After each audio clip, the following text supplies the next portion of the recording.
Now, in 2015, Lucy Dineen's world was shattered following the sudden death of her 25-year-old son, Robert. In an effort to address their grief, Lucy and her husband undertook a grueling 1,000-kilometre trek over 38 days, on the Camino del Santiago. In her book, My Camino Through Grief, Lucy reveals how the pilgrimage helped her reunite with her husband and come to terms with the passing of her son. Lucy, lovely to see you this morning. Good morning. Tell us about your son and the diagnosis he got when he was just 10. He was very young. He was very young. Firstly, Robert was born perfect baby, and he was perfectly happy, healthy little boy up to 10. And then we started to see these little episodes and seizures. And he was diagnosed with epilepsy, and he was put on medication for epilepsy.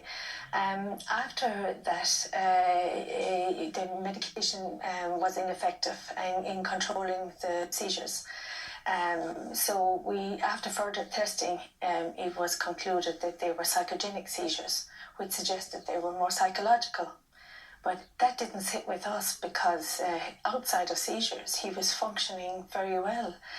He was playing sports the same as every other kid. He was happy in school, and it never sat right with us. But there was no conclusions as to why the seizures couldn't be controlled. You know? How often would he have seizures? When he was younger, he could have several in one day. And especially at night time, they would wake us at night time because sometimes they were quite violent and loud, and he would hurt himself quite a bit. And as time went on, Robert became very fearful of having seizures in public. And that fear manifested into panic attacks, and it was a huge anxiety for him all the time. But he kept pushing himself regardless. He was a real character, and he never let them stop him. He fought them. He referred to them as his monster, and he wrote a poem about the monster one time, and it really told us what this meant to him, you know.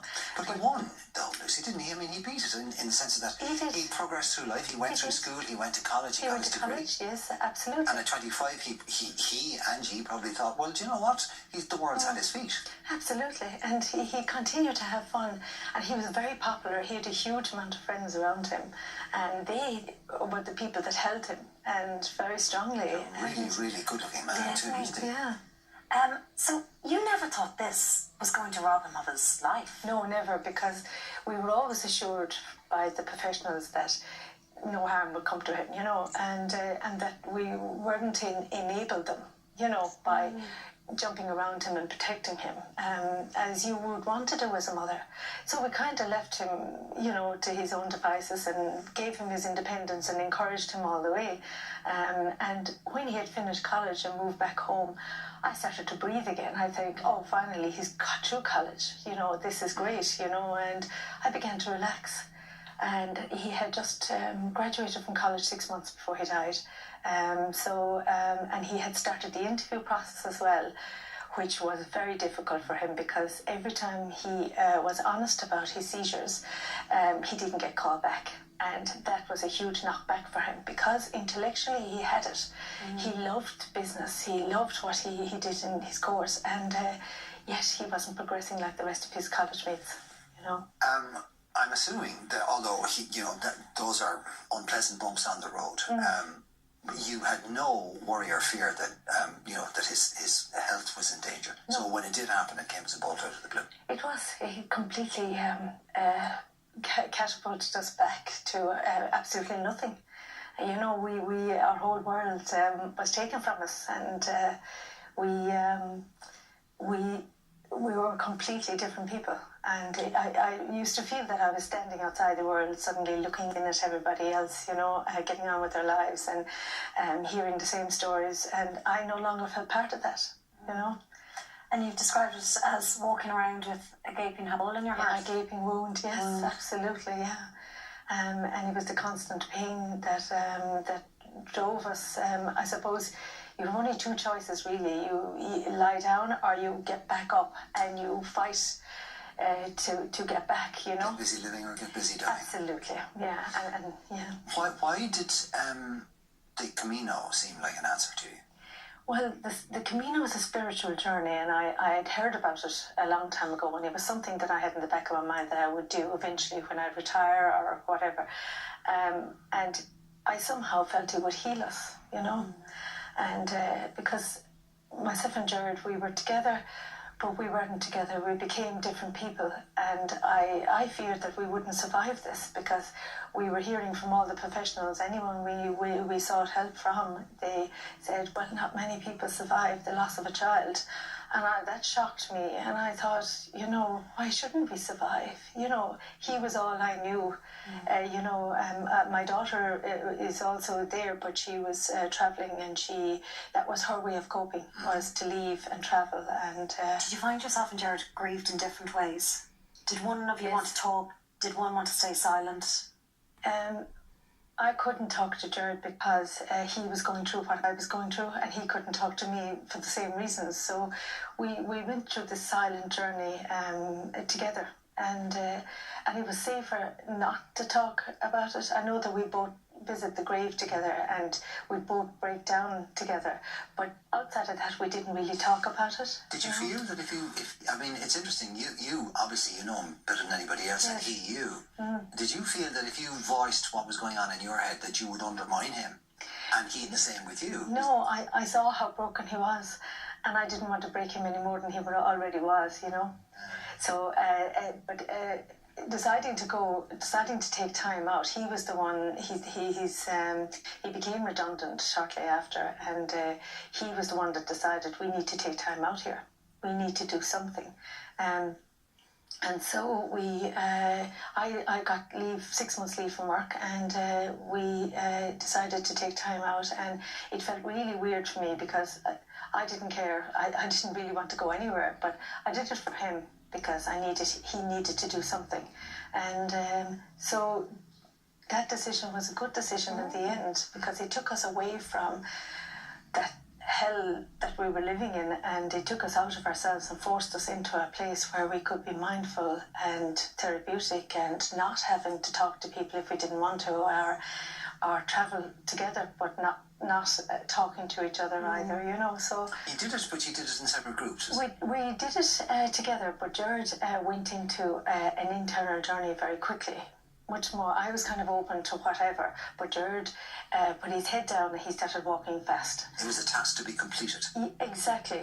And he got out It's of a very bed. male way of dealing with things, It isn't it? is. He got out of bed at 5 a.m. in the morning, and I couldn't move my body after a 40-kilometre walk, but he still got up, and he still had the bag on his back ready to go. Come on, let's go, and he'd get me to go. So we'd start each day together, and we'd have breakfast together, and then he'd take off. And if anybody attempted to talk to us, he wouldn't stop to talk to them. He'd just keep going because that was, he said, my journey is in my head.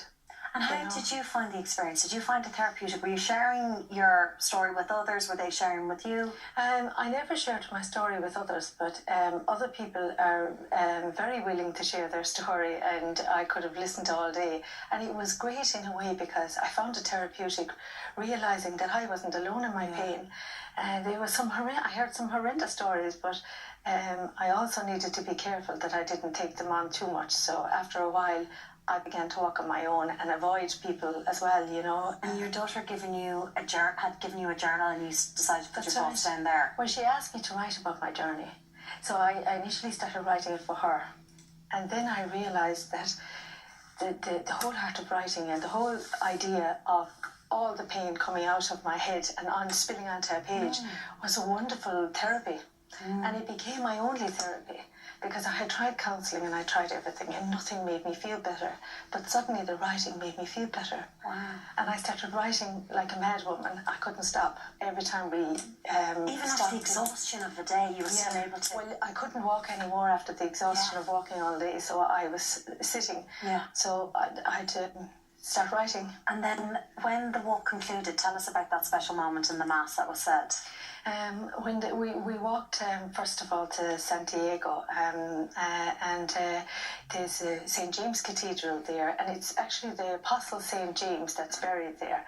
And so this place, it has an amazing feel when you go into this place, and to see all the people on their knees on the ground and the tears flowing, and it's just really emotional place, but you also get something from it, you know. It happened to be Robert's birthday, I suppose, that day as well, and Jared is an Excel expert, so he had calculated our whole trip before we left. He had his teeth got on that, so it happened to just be Robert's birthday the day we arrived in Santiago. There's serendipity to that, Wasn't it? Yeah, there was lots of different things that happened along the way that reminded us that he was very much with us. Yeah. There's somebody who actually sat on that couch not a very was it a couple of weeks ago. Johnny McAvoy, the singer, did it as well, and he said something very wise. I asked him, how did it go? He said, look, I went on it hoping to find a few answers, and I found myself. And is that the whole point of it? Absolutely. When I was walking, it was like my whole life unravelled in front of me, and it was all put out there in front of me, and I started taking pieces of it each day and looking at it. I mean, and the book is really about journeys.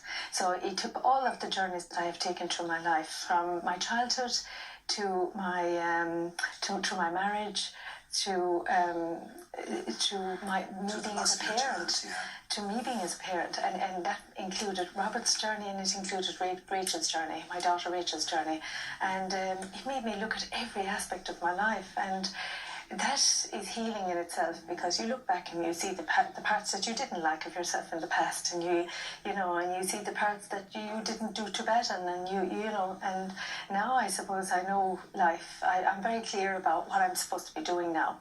Well, congratulations. My Camino Through Grief. Congratulations on getting your thoughts down. Thank you. Okay.